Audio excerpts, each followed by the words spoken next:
Hello friends, तो इस part में अपन बात करेंगे किंगडम के बारे में। ठीक है, लास्ट पार्ट में अपन क्या क्या बात करें? स्पीसीज, आपका जेनरा, आपका फैमिली, ऑर्डर, क्लास और फाइलम। ठीक है, ये बात किए थे अपन। अब आते हैं किंगडम, जो कि सबसे ऊपर टॉप में आता है। ठीक है, अब किंगडम बहुत इजी है। All animals belonging to various phyla. ठीक है, जहाँ जो भी एनिमल्स हैं जो डिफरेंट डिफरेंट फाइलम में आते हैं, वो सारे के सारे सबसे हाईएस्ट कैटेगरी आते हैं, जिसको बोलते हैं अपन किंगडम एनिमेलिया। ठीक है, इसको बोलते हैं अपन किंगडम एनिमेलिया। जैसे किंगडम प्लांटे, सारे प्लांट जो है वो एनिमेलिया में नहीं आएंगे। सारे प्लांट्स जो है वो किंगडम प्लांटे में आएंगे। On the other hand is distinct and comprise all plants from various divisions. Henceforth, we will refer to these two groups as animal and plant kingdom. ठीक है? The taxonomic category from species to kingdom have been shown in ascending order starting with species in figure 1.1. ठीक है, species, फिर genus, फिर family, फिर order, फिर class और फिर फाइलम और डिवीजन, फिर किंगडम। ठीक है, स्पीसीज जो है अलग है, स्पीसीज बनाता है जीनस को, जीनस फिर जीनस से बनते हैं फैमिली, फैमिली से बनते हैं ऑर्डर, ऑर्डर से बनते हैं क्लास, क्लास से बनते हैं फाइलम और डिवीजन, और फाइलम और डिवीजन से बनते हैं किंगडम। ओके, चलो, तो ये बताया गया है। These are broad categories. However, taxonomists have also developed subcategory in the hierarchy to facilitate more sound and scientific placement of various taxa. Look at the hierarchy of figure 1.1. Can you recall the basic of arrangement? Say, for example, as you go higher from species to kingdom, the number of common characteristics goes on decreasing. ये बहुत important point है, ये exam में आता है। ठीक है, जैसे अपन नीचे से ऊपर जाते हैं, जो सिमिलैरिटी है, जो फीचर्स, कॉमन फीचर्स हैं, वो कम होते जाता है। Lower the taxon, more are the characteristics that the members within taxon share. Higher the category, greater is the difficulty of determining the relationship of other taxa at the same level. तुम जितना नीचे level पर रहोगे, तुम अच्छा character को share कर सकते हो, देख सकते हो।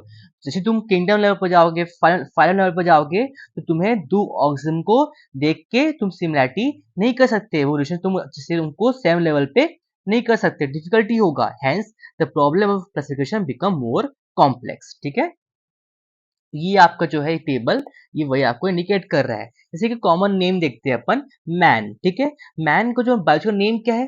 होमो सेपियंस। होमो क्या है? जेनरा। स्पेशंस क्या है? स्पीसीज। जीनस क्या है? होमो। फैमिली क्या आएगा? होमिनिडे। ऑर्डर क्या आएगा? प्राइमेटा। क्लास क्या आएगा? मैमिलिया। फाइलम क्या आएगा? कॉर्डेटा। ठीक है, अपन पढ़े कि जो क्लास मैमिलिया है, मैमिलिया में आपका मैन भी आएगा आपका। ठीक है, डॉग्स भी आएंगे, कैट्स भी आएंगे। ठीक है, लेकिन उनका जो ऑर्डर है, कैट्स का ऑर्डर क्या रहता है? कैट्स और डॉग का ऑर्डर क्या रहता है? कार्निवोरा। लेकिन मैन का क्या है? प्राइमेटा। फैमिली, फैमिली में मैन का क्या है? होमिनिडे। कैट्स का क्या है? फेलिडे। डॉग्स का क्या है? ठीक है, ऐसे ही अलग अलग आपके फैमिली जीनस बनते हैं। तो आपके ये अब धीरे धीरे आपके साथ में जुड़ते जाते हैं। जैसे हाउस फ्लाई देखेंगे, हाउस फ्लाई का नाम क्या है? मस्का डोमेस्टिका। उसका जीनस क्या है? मस्का। जो साइंटिफिक नेम के पहला नाम आता है वो जेनरा होता है। ठीक है, फैमिली क्या आएगा? मस्किडे। Order diptera. क्लास में इंसेक्टा और फाइलम में ऑर्थोपोडा। वैसे मैंगो में आते हैं, मैंजीफेरा इंडिका, तो जीनस में क्या आएगा? मैंजीफेरा। अपन पढ़े अपन, फैमिली क्या आएगा? एनाकार्डिसी। ऑर्डर क्या आएगा? सेपेडेल्स। क्लास क्या आएगा? डाइकोटिलेडन। फाइलम क्या आएगा? एंजियोस्पर्म। ठीक है, वैसे वीट में आते हैं, वीट में टिक्टियम एस्टिवम, टिक्टियम सोइकी, होल्स, मोकोटिलन, एंजियोस्पर्म। देखो, तुम्हें यहाँ से यहाँ तक याद है नहीं है, तुम थोड़ा पढ़ लेना, बट तुम्हें जो ये है, ये तुम्हें ये प्रॉपर याद होने चाहिए। ठीक है, ये बहुत इंपॉर्टेंट है। सॉरी, ये बहुत इंपॉर्टेंट है। ठीक है, ये वाले, ठीक है, ये तुम्हें प्रॉपर याद होने चाहिए क्योंकि ये नीट में आता ही आता है। ठीक है, हम्म। अब आते हैं टेक्सोनॉमिकल एड्स। ठीक है, taxonomical studies of various species of plant, animals and other organism are useful in agriculture, forestry, industry and general in knowing our bioresources and their diversity. These studies would require correct classification and identification of organism. सही बात है, identification of organism require intensive laboratory and field study. अब देखो, अगर अपन एक organism को identify करना पड़ेगा तो आपको उसके सारे उसके अच्छे से फीचर्स को देखना पड़ेगा। फीचर्स देखने के लिए हमको उसको लेबोरेटरी में उसको पूरा स्टडी करना पड़ेगा, है ना, कि अपन उसको किस फीचर्स उसको अपन अपन क्या बोलते हैं, कैटेगरी कर रहे हैं उसको, कि 3 इंसेक्ट हैं, 3 इंसेक्ट के 4 पैर हैं, तो अपन 4 पैर के हिसाब से उसको तीनों इंसेक्ट्स को कैटेगराइज कर रहे हैं, तो उसके लिए अपन को उसको लेबोरेटरी में स्टडी करना पड़ेगा। The collection of actual specimen of plant and animal species is essential and is a prime source of taxonomical studies. ठीक है, these are the also fundamental to study and essential for training in systematics.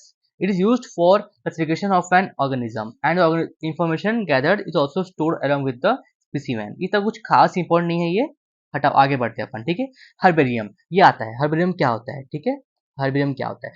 Herbarium जो होता है ये NEET में आता है ना, मैं लिख लेता हूँ यहाँ पे। तो हर्बेरियम क्या होता है? ये एक स्टोर होता है, स्टोर हाउस होता है of collected plant specimen that are dried, pressed and preserved on seeds. याद रखना ये 3 पॉइंट, ठीक है, ये पूछता है, ये बहुत आपको कंफ्यूज करेगा नीट एग्जाम में। हर्बेरियम जो होता है स्टोर हाउस होता है किसका? प्लांट का स्पेसिमेन का, जो कि ड्राइड है, प्रेस्ड है और प्रिजर्व्ड है किसमें? शीट्स में। ठीक है, फर्दर जो शीट्स हैं वो अरेंज्ड हैं। ये डायग्राम देख लेना, डायग्राम हर्बेरियम का है। ठीक है, हर्बेरियम का है डायग्राम। ठीक है, ये भी इंपॉर्टेंट है, डायग्राम भी आता है, डायग्राम क्वेश्चन में आते हैं। ठीक है, according to universally accepted system of classification. ठीक, this specimen along with their description on herbarium seeds becomes a storehouse or repository for future use. The herbarium seeds also carry a label providing information about date and place of collection. ठीक है, जो herbarium है वो provide भी करता है कि date क्या है और प्लेस क्या है, ये भी ध्यान रखना। ठीक है, ये भी इंपॉर्टेंट है, डेट और प्लेस। ठीक है, English local and botanical names, family, collector name etcetera. ठीक है, याद रखना क्या क्या पॉइंट्स अपन देखने को मिलता है। Dates, place of collection, English, local और उसके बोटेनिकल नेम्स क्या है, कौन सा फैमिली में बिलोंग करता है वो, कलेक्टर का नेम क्या है, ठीक है, कौन कलेक्ट किया उसको, ये सारा का सारा हमें रिफर करता है आपका कलेक्टर नेम। ठीक है,